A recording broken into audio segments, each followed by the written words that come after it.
Jesus Christ! You say one bad thing about Final Fantasy VII, and you freaking get mobbed by people out on the streets. Hello everyone, I'm Keen947, aka Wolfkeen, and welcome to another edition of Wolfkeen Talks. Just making sure I'm centered. Now today on Wolfkeen Talks, as you may know, last week I did my subject, games I hate that everybody likes. And of course it hasn't led to too much backlash, but I'm still getting some comments about it, about my hatred towards DayZ, Final Fantasy VII, and other stuff like that. It was gonna happen, so I, decided to go for it anyways. So this week, I decided to do the opposite subject. Games I like that everybody hates. Because let's face it, there are those games that everybody hates, but we like anyways for some strange reason or another. And so I'm going to talk about games that I like that everybody seems to hate. Now the first one is a game series that's not universally hated, but it still receives quite a lot of hate. That franchise is the Army of Two franchise. I know you're about to say, what? Here's the thing. A lot of people say that the Army of Two franchise is a game series that needs to die. They feel like that this series should not have even made it past its first game. And to those people I say, I don't get it. I don't know why people are saying that this game deserves to die and this series deserves to die, when in reality it's actually one of my favorite video game series of all time. Yes, it's in my top 5 favorite video game series. And that's very hard to do considering that my favorite is Fallout. So what makes me so interested in Army of Two that other people can't get into? Look, I'm not gonna lie, Army of Two is not this godlike game or anything like that. But I like Army of Two for some of the strangest reasons. One is the feeling of power. In a video game, you want to feel powerful. Games like Demon Souls and Dark Souls take that away from you. You don't feel as powerful as you normally do, but if you're smart enough, you should be good when it comes to those games. In Army of Two, you'll feel insanely powerful in most of these instances, being able to take on random enemy after random enemy and other stuff like that. Because if you've played the Army of Two franchise, you would know how many enemies they freaking send at you. And it's only just you two guys. In the first 2 games you played as Tyson Rios and Elliot Salem. And in the second game you played as Alpha and Bravo. I'm at the third game, sorry. In the third game you played as Alpha and Bravo. So basically, no matter who you were playing as, they would always send like endless amounts of enemies and you had to do whatever it took to basically get through the battles. What this reminds me of Army of Two is a lot of those old school 80s and 90s movies. Like, those big action movies that, some of the stuff that happens that would never happen again. Like, the movie Commando, Rambo, and other stuff like that. Like, kind of like those where, like, they should die, and they're supposed to die, but they don't die. That's what Army of Two is, basically. It's one of those games where, like, you're supposed to die, you should have died, but you won't die. That's what Army of Two is in a nutshell in most cases. It's an insanity of action and stuff like that. And come on, guys, most of the customization in that game is just ridiculous. You can put a soda can as a suppressor on your gun. You can put a screwdriver as a bayonet on your gun. I mean, and you can even make your gun gold, like solid gold. The game is not realistic in the slightest. It is insanely all about overblown action. And to be honest, I like that about it, because it's kind of fun that way. Not to mention most of the jokes in the Army of Two games are ridiculously funny. Like, Elliot Salem not wanting to go into an elevator. Like, here's the scene, guys. The elevator? Look, elevator. No, I'm not dying in a box. You see another way down. You avoid elevators in the case of a fire. Listen to this. And you avoid bullshit in a war zone. Get in the goddamn elevator. That is me to the fullest. I still find that funny today. So that's one game that I like that everybody seems to hate. The second game that I like that everybody seems to hate, this is going into a series that I hardly talk about.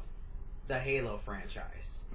Now, I know a lot of people are going to say, what are my thoughts on the Halo franchise? I like all of the games in the Halo franchise besides Halo Wars. That was the only one where I just looked at it with like a sideways look and was like, So I played them all. I played Halo 1, Halo 2, Halo 3, Halo Reach, Halo 4, and I liked all of them to a certain degree. Then we come to the game that I like that everybody hates.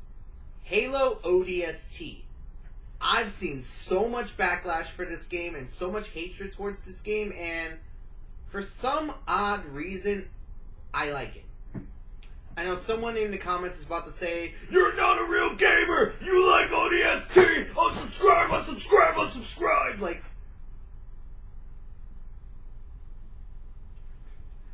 I like ODST, so what? I played ODST with my nephew back when it first came out, and me and him had a little bit of fun with it. We had quite a bit of fun with it. The reason why I like ODST in many cases is because, one, the weapons that they had in that were actually kind of interesting. The silenced SMG was kind of an interesting weapon. The Magnum having like a suppressor on it, which they showed in Halo 4, but I don't think they ever had. And some of the other weapons in ODST, which never made a reappearance in later Halo games, were really fun to use. Not to mention, it was interesting to play as humans. I know Master Chief is human, but he's an augmented human. ODST are completely human. And what makes this interesting is that the ODST, also known as the Hell Jumpers, if you read the books, they're basically on the same level as the Spartans. They're basically as tough as the Spartans. So basically, it's interesting to play as a group of basically Spec Ops soldiers instead of just playing as Master Chief or another group of Spartans. It's interesting to see us play as actual humans in the actual war, kind of showing that the ODST really live up to their name of being just as deadly as the Spartans. And that's just being honest. And that's why I like ODST in many cases. Now, the third game that I like that everybody hates. Ooh boy. This one is going to get me some flack, just like the Final Fantasy VII decision. Well, guys, I'm not going to hold back on this one. The game that I like, that everybody seems to hate, is a tie between two games of the same franchise. Splinter Double Agent, and Conviction. No, God! No, God, please, no! No! No! No! Jesus Christ. I can't get through one statement without someone going nuts on me, can I? I know someone's about to go nuts on me at the moment. As a matter of fact, they already did, I bet. I know everybody's about to say, I'm not a real gamer. Why? Splinter Cell Double Agent and Splinter Cell Conviction were two games that everybody universally hated, saying that it single-handedly killed the Splinter Cell franchise. And I am inclined to disagree with that in more ways than one. The story of Splinter Cell Double Agent is where Sam Fisher loses his daughter, Sarah, and basically decides to take on one of the most dangerous jobs of his life, being a double agent for the NSA and the JBA, where his job is to find out what the JBA is doing and stop them. Some of the stuff you have to do in Splinter Cell Double Agent really does affect you morally in many cases, because think about it. If you've been working for the NSA for so long, and now you have to be a double agent for a company known as JBA, and now you basically have to do like some of these crazy choices in order for you to gain respect, lose respect, and other stuff like that. Like, one of the first actions you have to do is kill an innocent helicopter pilot. You have to kill an innocent helicopter pilot that you took capture of after you hijacked their helicopter. And basically, like, that game pretty much shows you that it's not screwing around.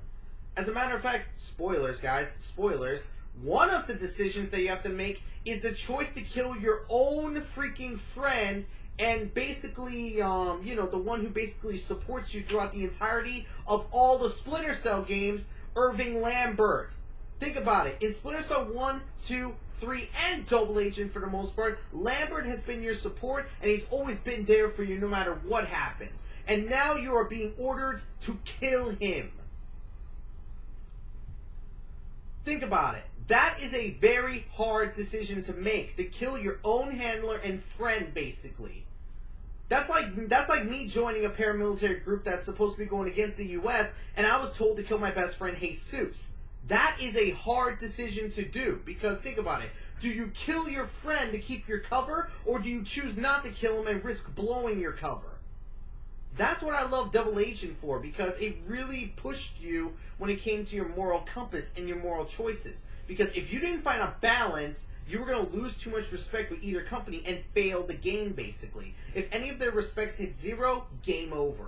You had to find a balance, and that was hard, because say your JVA respect was low at that point, and you had to kill him. You are left with no choice. That's what makes Splinter Cell Double Agent so freaking hard to handle at times. And Conviction was the same way, where people were saying, oh, this is not a real Splinter Cell game, Sam Fisher's too violent. After the events of Double Agent, really think about it. After the events of Double Agent, whether you choose not to kill Lambert, or whether you choose to kill Lambert or not, he dies anyways. Whether you choose to do half this stuff for the JVA or not, basically you stop it anyways. And no matter what choices you make, you get considered a criminal by the NSA and are basically on the run. So no matter how you slice it, Sam Fisher has to be violent. He has to get aggressive if he wants to survive. And that's being honest. There's no more like rules anymore for him. There's no rules established for him anymore. In the earlier Splinter Cell games, he at least had a code or some rules that he had to follow. In Conviction, the rules are gone because the enemy that's coming after him are not following these rules. So that means he needs to not follow the rules if he wants to survive. This is why I loved Conviction and I loved Double Agent, because both games, I feel like, were revolutionary changing points in the Splinter Cell series.